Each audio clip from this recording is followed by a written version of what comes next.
Jika ada satu pertanyaan universal yang bisa ditanyakan mayoritas manusia modern, mungkin inilah bentuknya. Sudahkah Anda membayar cicilan rumah bulan ini? Sudahkah Anda membayar cicilan kartu kredit bulan ini? Pertanyaan itu memang satir, miris, dan terkesan sinis. Tapi itulah realita sosial ekonomi, terlebih di negara berkembang seperti Indonesia. Bank Indonesia menyatakan bahwa di tahun 2011, perbankan Indonesia telah mengucurkan dana kredit hingga 33.817 triliun rupiah. Jika jumlah total kredit tersebut dibagikan secara merata kepada seluruh penduduk Indonesia, maka tiap insan manusia Indonesia berhutang sebesar 14.700.000 rupiah. Jika rata-rata pendapatan masyarakat adalah 39 juta rupiah dalam setahun, sesuai perhitungan Badan Moneter Internasional IMF, maka lebih dari sepertiga pendapatan rakyat Indonesia digunakan untuk membayar hutang. Data ekonomi makro Indonesia ini pada akhirnya memberikan tanda tanya besar. Benarkah kita adalah manusia yang merdeka? Benarkah kita adalah manusia yang mandiri secara ekonomi? Kredit yang identik dengan hutang tak pelak lagi adalah penopang utama kehidupan sebagian besar masyarakat Indonesia. Kredit kepemilikan rumah, KPR, telah menjadi sarana bagi mayoritas penduduk Indonesia agar mampu memiliki tempat tinggal. Cicilan mobil atau sepeda motor juga harus rutin disisihkan tiap bulannya agar perjalanan menuju kantor menjadi lebih lancar. Bahkan untuk membiayai pendidikan anak di perguruan tinggi, perhelatan pernikahan anak gadis, hingga biaya persalinan buah hati sering memaksa kebanyakan masyarakat Indonesia untuk berhutang. Budaya berhutang semakin mendekat dalam kehidupan ketika sebuah uang plastik berlabel kartu kredit menjadi salah satu pengisi dompet di saku. Pemirsa, ilustrasi ini bukan hanya ditunjukkan untuk Anda, keluarga Anda, ataupun rekan dan kolega Anda. Ini adalah fenomena global dan melanda mayoritas umat manusia di dunia. Rasulullah SAW telah bersabda, bila riba merajalela pada suatu bangsa, maka mereka akan ditimpa tahun paceklik. Dan bila suap menyuap merajalela, maka suatu saat akan ditimpa rasa ketakutan.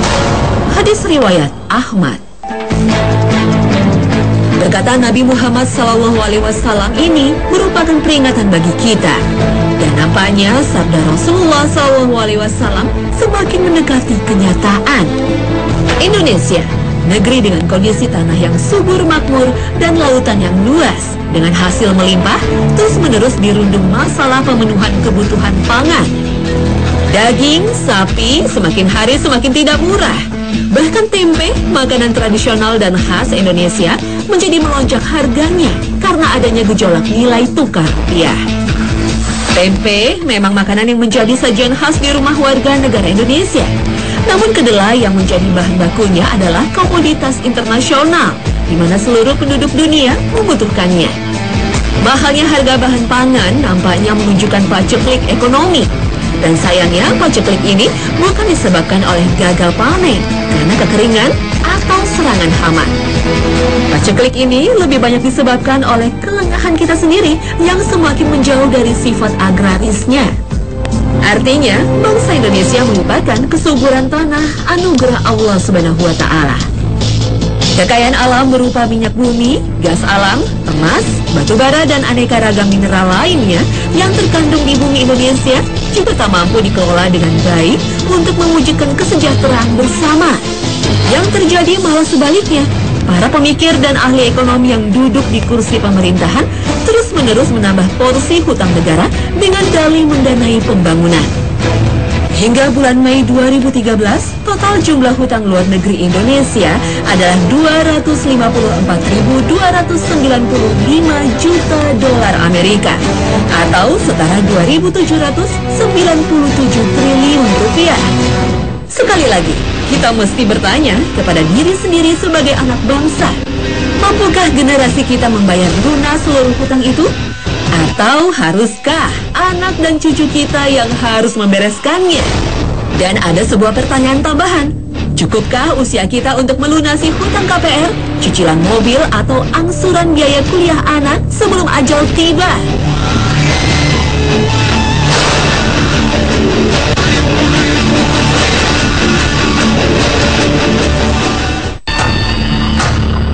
Assalamualaikum warahmatullahi wabarakatuh. Selamat pagi pemirsa.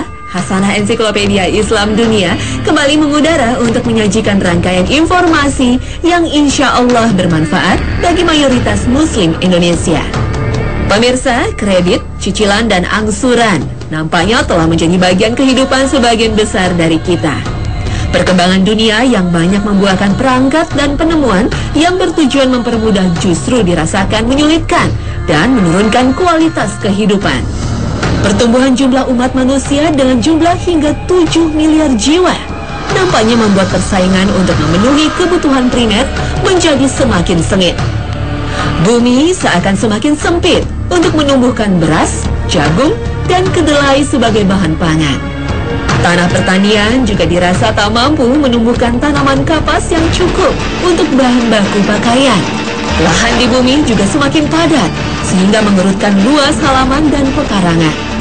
Benarkah meningkatnya harga makanan, pakaian, dan perumahan adalah akibat jumlah manusia yang terlampau banyak? Tunda dulu jawabannya, dan simaklah firman Allah dalam surah Hud ayat ke-6. وَمَا مِن دَابَّةٍ فِي الْأَرْضِ إِلَّا عَلَى اللَّهِ رِزْقُهَا وَيَعْلَمُ مُسْتَقَرَّهَا وَمُسْتَوْدَعَهَا كُلٌّ فِي كِتَابٍ مُبِينٍ. Allah yang Maha Kaya lagi Maha Pemurah telah menjamin akan rezeki seluruh makhluk ciptaannya. Dan bagi manusia, rezeki manusia yang utama berhubungan dengan pemenuhan kebutuhan primer berupa kecukupan pangan, sandang, dan pakan. Tapi mencukupi kebutuhan primer itu menjadi semakin tak mudah, bahkan memaksa sebagian besar manusia, termasuk mayoritas Muslim Indonesia, untuk berhutang. Padahal, hutang dalam sistem perekonomian tak akan pernah lepas dari riba. Dan ternyata, fakta menunjukkan sistem riba dalam kajian para praktisi perbankan dan keuangan adalah pergerakan roda ekonomi. Fakta ini didasari atas rilis Bank Indonesia di tahun 2011. Di tahun itu, secara keseluruhan, total laba seluruh bank di Indonesia mencapai 600 triliun rupiah. Dan 92% pendapatan bank berasal dari bunga. Artinya, bank adalah sebuah industri yang mendapatkan keuntungan dan mampu berkembang karena bunga atas pinjaman masyarakat. Keuntungan dari usaha perbankan pada akhirnya digunakan untuk mendanai kegiatan usaha yang lainnya. Para pemilik bank, termasuk pemerintah, menjadikan keuntungan tersebut sebagai modal usaha dan mendanai pembangunan. Suka tidak suka, perekonomian kita sebagian besar ditopang oleh riba. Padahal Allah Subhanahu wa Ta'ala telah memfirmankan kezaliman orang pemakan riba dalam surah An-Nisa ayat ke-161. Dan disebabkan mereka memakan riba, padahal sesungguhnya mereka telah dilarang daripadanya, dan karena mereka memakan harta benda orang dengan jalan yang batil. Kami telah menyediakan untuk orang-orang yang kafir di antara mereka itu siksa yang pedih. Kata mereka dalam surah tersebut diartikan sebagai orang-orang Yahudi. Sistem perekonomian dan perbankan dunia yang menjadikan riba sebagai fondasi utama dari seluruh kegiatan usaha dikembangkan oleh segolongan kecil bangsa Yahudi. Issachar Baron Lehman dan keluarga Rothschild adalah peletak dasar fondasi perbankan di masa Renaissance di Eropa yang berkembang hingga ke abad ke-21. Aliran uang riba dari dunia perbankan ke dalam sistem ekonomi Indonesia didasarkan atas data bahwa total laba seluruh bank milik pemerintah di tahun 2011 mencapai 206 triliun rupiah. Dan sebagian keuntungan dari hasil usaha perbankan ini digunakan sebagai komponen penerimaan negara dalam anggaran pendapatan dan belanja negara. Artinya, keuntungan dari usaha membungakan hutang digunakan untuk membiayai pembangunan sekolah, rumah sakit, bahkan membayar gaji pegawai negeri. Inilah faktanya, betapa riba telah merasuki sendi-sendi kehidupan kita. Padahal Rasulullah telah bersabda, Allah melaknat pemakan riba yang memberi makan, saksi dan juru tulisnya. Hadis riwayat Ahmad.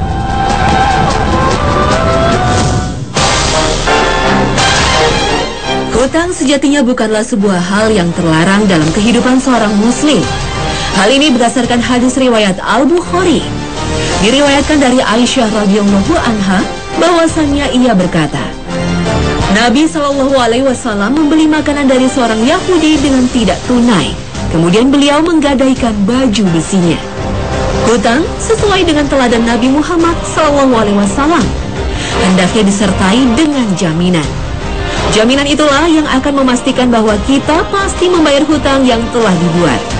Kegagalan kita dalam membayar hutang berarti hilangnya sebagian harta yang dijaminkan. Dalam tataran modern, prinsip hutang yang dicontohkan Rasulullah adalah prinsip penggadaian. Gadai dalam konteks sosial kemasyarakatan adalah salah satu sumber dana tunai yang sering dimanfaatkan oleh masyarakat. Ketika tiba masa permulaan sekolah, menjelang datangnya lebaran atau musim hajat, masyarakat banyak yang mendatangi pegadaian. Aktivitas mereka jelas menukarkan logam mulia, perhiasan, barang elektronik, dan bukti kepemilikan kendaraan bermotor dengan uang tunai. Sayangnya sistem gadai yang banyak dipraktekkan masih tak lepas dari unsur riba. Hal ini didasarkan atas beban bunga dan biaya administrasi serta biaya penitipan yang membuat jumlah uang tunai yang didapatkan tak sepadan dengan nilai barang yang dijaminkan. Jika Rasulullah mengajarkan untuk memberikan jaminan ketika berhutang, realitas yang ada kini justru sebaliknya. 2 tahun belakangan ini, perbankan ramai-ramai menggalakkan bisnis kredit tanpa agunan atau KTA. Fasilitas KTA nampaknya menjadi produk utama dari perbankan, utamanya bank-bank asing. Usaha mereka merayu para kreditur dimulai dari menyebar brosur di tempat publik hingga menelpon dengan tujuan merayu calon kreditur. Rayuan maut para praktisi perbankan untuk memanfaatkan KTA sepertinya menggiurkan. Namun bunganya sangatlah mencekik. Para pemasar KTA memang menjanjikan kemudahan pencairan KTA hingga ratusan juta rupiah. Tapi, tunggu dulu. Bunga atas KTA adalah bunga yang dihitung bulanan, sehingga besarnya bisa mencapai 25% per tahunnya. Jika seseorang memutuskan mengambil fasilitas KTA dan diangsur hingga lebih dari 4 tahun, maka bisa dipastikan ia harus membayar 2 kali lipat dari jumlah yang dipinjamnya. Kepemilikan atas kartu kredit, jika tak dikelola dengan bijaksana, bisa menjerat kita dalam sistem riba. Kartu kredit dengan kesaktiannya bisa membuat kita seolah mampu membeli barang, bahkan yang harganya melebihi kemampuan kita. Perbankan menerbit kartu kredit bisa menyediakan dana hingga 2 kali gaji seorang pegawai setiap bulannya. Kepemilikan kartu kredit bisa menjerumuskan seorang pegawai bergaji 5 juta per bulan seolah-olah memiliki gaji 15 juta rupiah per bulannya. Kartu kredit tak ubahnya sebuah KTA yang memiliki perbedaan bentuk namun sama maknanya. Jeratan riba telah secara nyata merusak tatanan kehidupan manusia. Buktinya nyata ketika seringkali terjadi keributan, pertikaian, bahkan pembunuhan karena adanya aktivitas tagih menagih hutang.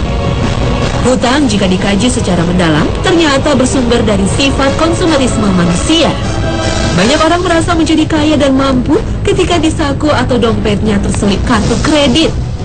Dampaknya fatal ketika ia memutuskan untuk berbelanja barang-barang konsumtif yang kebanyakan untuk memenuhi kebutuhan tersier, seperti sepatu kulit mengkilap, kain sutra yang halus, hingga mewangian aroma bunga.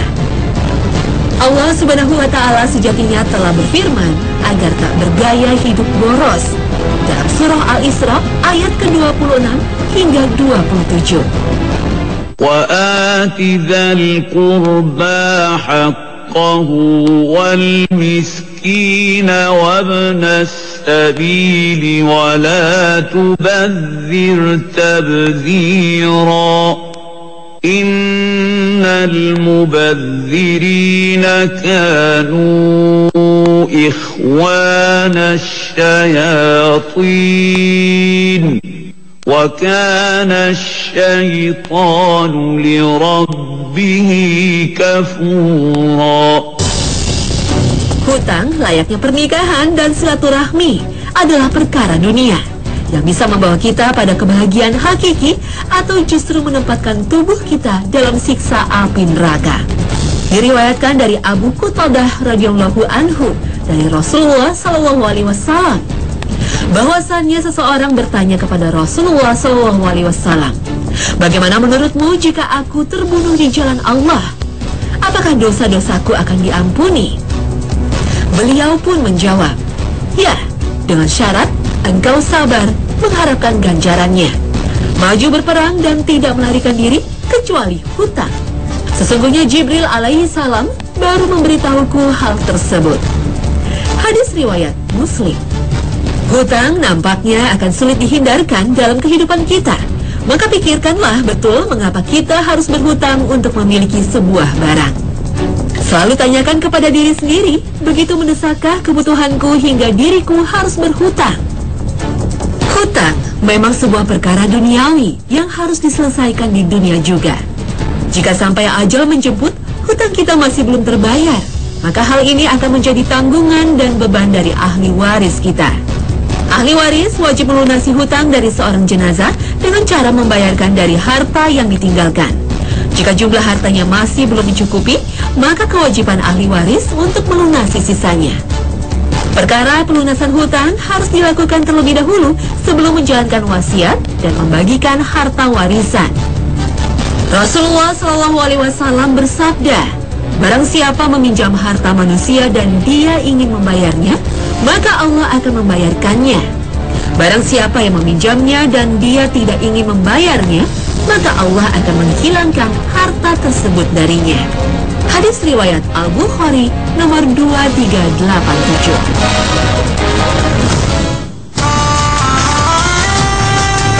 Pemirsa, berdasarkan rilis Bank Indonesia di tahun 2011, sektor perbankan telah menyalurkan kredit konsumsi senilai 6.781 triliun rupiah.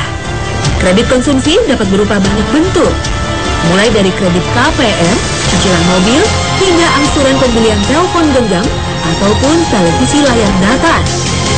Konsumsi sebagai bagian dari hidup manusia memang harus dijalankan. Namun konsumsi dengan konsumtif adalah dua hal yang berbeda.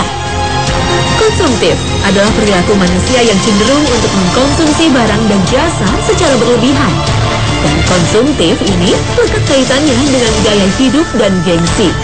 Perilaku konsumtif inilah yang melahirkan peribahasa lebih besar pasak daripada tiang, lebih besar pengeluaran dibandingkan pendapatan. Ketika kita memutuskan untuk membeli suatu barang, terutama berharga mahal, pastikan itu adalah barang yang menyambung kehidupan, bukannya peningkat derajat sosial.